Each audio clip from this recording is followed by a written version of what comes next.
So, were you thinking about writing plugins, either for yourself or to publish them? Because if so, you've come to the right place. In this episode, we're going to be going over params, or parameters, and windows. Now then, in the description, you can see a link that will take you to a page that will explain all the params. I'm just going to be going over a few. But as you can see here in the little list, there are a bunch of different types of params. But the params I'm going to be mostly talking about are the text, number, and file params. So let's go ahead and get started. If you don't have anything to program in yet, I definitely recommend Visual Studio Code. It's free, and it's amazing. So then, when you're first typing your code, you want to do a / asterisk and then colon, and then, as you can see, just kind of follow the pattern that you see on the screen here, where you have like an asterisk, and then you have the param stuff. First, we're going to be setting an author. So you do @author, and then you set your name, or username, or whatever you want to go by. And then you can do the plugin desc, which stands for plugin description. And that is the description of your plugin. Now, for the help section, at the bottom, you would put @help, and then you would do whatever you want your help text to be. Now then, to make a param, after plugin description, or plugin desk, you would do @param, and then you would say the name of the param, and then you would do, underneath that, you would type @type, which stands for the type of param. And in this case, we're going to use text, and then we're going to give it a default value. Once you've done that, we're then going to create a number param. Now with numbers, you can have minimum, maximum, and decimals, which as to what they do should be pretty self-explanatory. Finally, we have the file param. The file param will allow the player to select from whatever directory that you've had. I believe there's two options that they can choose from as well. They can choose from the audio folder or the image folder. Now, you'll see that we have a @require1. Basically, that means whatever file that the user would select, it would be included if you check the box when exporting that says exclude unused projects. If you don't have this, then their game's going to have an error because whatever file that they chose isn't going to be there.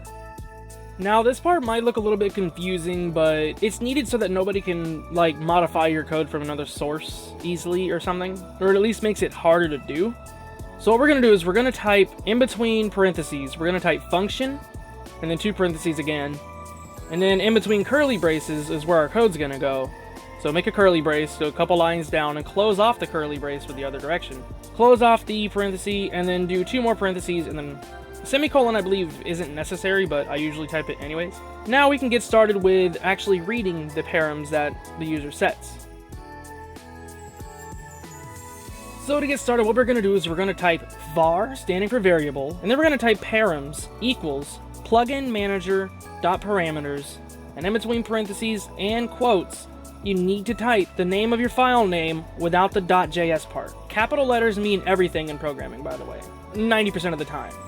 Now, to read the param, we're going to make a variable called text, and we're going to set it equal to params, and in between brackets, or those little half square things, and quotes, you would type the name of your param. Now, we're going to go ahead and do the same thing for the number param and the file param, and we're going to do console.log, and in between parentheses, you would type the variable. We're doing this so we can see the value in the console when, if you start the game, you press F8, you can see the value that the person sets from the param.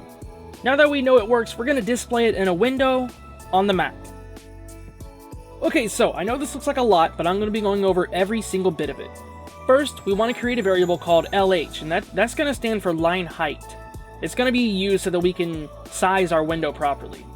Now we're going to set it equal to windowbase.prototype.lineHeight, and in parentheses, and then times 2.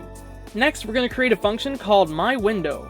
And then we're going to, inside of that function, we're going to type this.initialize.apply this arguments. This is really important that you do this. And remember, capital letters mean everything, 90% of the time. Now we're going to type mywindow.prototype equals object.create window_base.prototype. Underneath that, we're going to do mywindow.prototype.constructor equals mywindow. Finally, we're going to create the initialization for the window by doing mywindow.prototype.initialize equals function, and then we're going to call the original initialize function from window base. You need to do this. We're going to do that by typing windowbase.prototype.initialize.call this, and then the coordinates. So we're going to do x0, we're going to do y0, and then the other 2 are width and height. So we're going to do graphics.boxWidth, which means it'll stretch across the whole screen. And then LH, our line height. Next, we're going to do this.refresh, and then close that off. Now we're going to create another section called mywindow.prototype.refresh equals function. And then it's going to have this.contents.clear, which will clear the contents, and if you have an update part, you're going to need to clear it every time you refresh it. Otherwise, like, stuff will just kind of start overwriting. So then we're going to do this.drawText and then text. What that's going to do is our param that we set earlier, we said var text equals and then the param. This is going to display the result of that param. And then the coordinates, so 0, 0. Remember that it has to be the same variable name as whatever you applied for your param, in our case it was text. So we're going to close that off. Now, in order to display it on the map, we need to alias the original scene map prototype start function. So we're going to do that by typing var smStart, standing for scene map prototype start, and then we're going to set it equal to scenemap.prototype.start. Now we're going to recreate the function by typing scenemap.prototype.start equals function, and then we're going to apply the original function so that if somebody else had already had some code from another plugin, you're not going to overwrite theirs. It's still going to keep theirs and add yours to it. Basically, that's what that means.